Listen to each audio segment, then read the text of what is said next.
नमस्कार प्रिय बंधु, आप सभी का हमारे YouTube चैनल में बहुत बहुत स्वागत है। आज के इस वीडियो में आप जानेंगे प्रदोष व्रत की विधि, किस प्रकार हमें प्रदोष व्रत करना चाहिए, कितने प्रदोष व्रत करें और किस प्रकार प्रदोष व्रत का उद्यापन करें, प्रदोष व्रत में क्या खाएं और किन नियमों का हमें पालन करना चाहिए।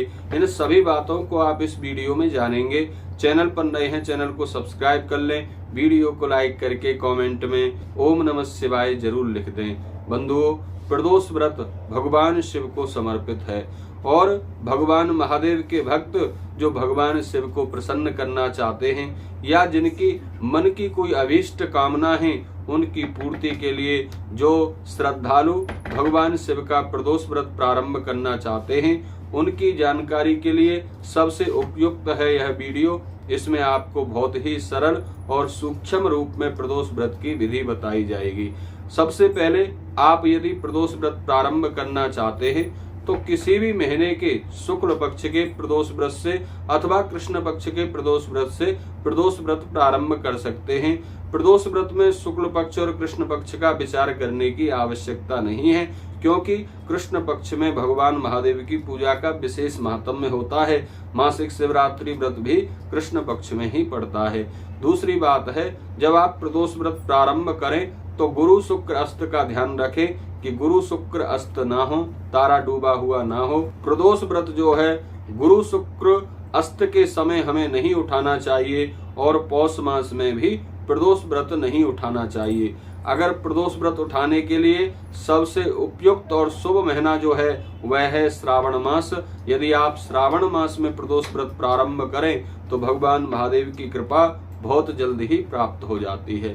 दूसरी बात है, कितने प्रदोष व्रत करें। सर्व कार्य सिद्धि के लिए कम से कम आपको 11 प्रदोष व्रत करने चाहिए। कुछ लोग इसमें कृष्ण पक्ष के प्रदोष व्रतों को धारण कर लेते हैं, कुछ लोग इसमें शुक्ल पक्ष के प्रदोष व्रतों को धारण कर लेते हैं और कुछ लोग शुक्ल पक्ष और कृष्ण पक्ष दोनों ही पक्षों का प्रदोष व्रत करते हैं। दोनों में कोई भेद नहीं मानना चाहिए। तो कम से कम या तो आप 11 प्रदोष व्रत करें या फिर 1 वर्ष तक कम से कम प्रदोष व्रत आपको करने चाहिए, जिसमें कि 24 अथवा अधिक मास पड़ने पर 26 व्रत पड़ते हैं। जब आप प्रदोष व्रत प्रारंभ करेंगे तो पहले प्रदोष व्रत को ही भगवान शिव के सामने स्नान आदि से निवृत्त होकर एक घी का दीप प्रज्वलित करें और अपने हाथ में जल लेकर इस प्रकार संकल्प कर लें, हे भगवान महादेव, आपकी प्रसन्नता के लिए और अपने मन की अमुक शुभ कामना के लिए मैं 11 अथवा 1 वर्ष तक प्रदोष व्रत करूंगा।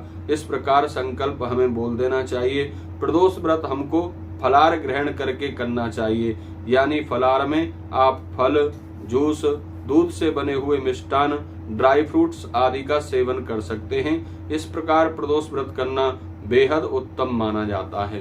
प्रदोष व्रत में प्रातः काल भी पूजा करें और प्रदोष व्रत का संकल्प करें। शाम को प्रदोष काल के समय भगवान की विशेष पूजा अर्चना करनी चाहिए, इससे अभीष्ट की प्राप्ति होती है। बंधुओं, प्रदोष व्रत में ब्रह्मचर्य व्रत का पालन करना अनिवार्य है। प्रदोष व्रत से 1 दिन पहले, प्रदोष व्रत वाले दिन और प्रदोष व्रत के 1 दिन बाद 3 दिन तो कम से कम हमें ब्रह्मचर्य का पालन करना चाहिए और किसी भी प्रकार के तामसी भोजन का सेवन हमें उस समय में नहीं करना चाहिए। 3 दिन तक घर में प्याज, लहसुन, मांस, मदिरा आदि का बिल्कुल त्याग कर देना चाहिए। इस प्रकार सात्विकता से भगवान शिव का हमें व्रत प्रारंभ करना चाहिए। व्रत में भगवान के नाम मंत्रों का अधिक से अधिक चिंतन करते रहें। ओम नमः शिवाय पंचाक्षर मंत्र का अधिक से अधिक जाप करें, क्योंकि व्रत का मतलब है हम अपने आप को भगवान से जोड़ दें। जब आप अपने आप को भगवान से जोड़ देंगे तभी आपकी मन की आवाज, तभी आपकी मन की कामना, आपकी प्रार्थना भगवान तक पहुंचेगी और तभी आपका व्रत सफल होगा। इस प्रकार हमें प्रदोष व्रत में नियमों का पालन करना चाहिए। जब आपके प्रदोष व्रत पूर्ण हो जाएं, मान लीजिए अब आपको प्रदोष व्रत का उद्यापन करना है, तो प्रदोष व्रत में आप शाम को प्रदोष काल के समय ही प्रदोष व्रत का उद्यापन करें। उद्यापन आप इस प्रकार कर सकते हैं, आप चाहें तो मंदिर में जाकर भगवान महादेव की इस दिन विशेष पूजा अर्चना करें और संकल्प करके यथाशक्ति देश काल परिस्थिति के अनुसार मैं भगवान शिव प्रदोष व्रत का उद्यापन का संकल्प करता हूँ अथवा करती हूँ, ऐसे बोलकर या मंदिर में जो पंडित जी रहते हों उनसे संकल्प बुलवाकर प्रदोष व्रत का उद्यापन कर दें और यथाशक्ति आटा सीधा जो सामग्री आपसे बन सके वो किसी ब्राह्मण को दान दक्षिणा दे दें। इस प्रकार आप छोटे रूप में प्रदोष व्रत का उद्यापन कर सकते हैं। दूसरा, आप अपने घर में सुंदर मंडप बनाएं और भगवान शिव की विशेष पूजा अर्चना करें प्रदोष काल में, और खीर से भगवान महादेव के नाम मंत्रों की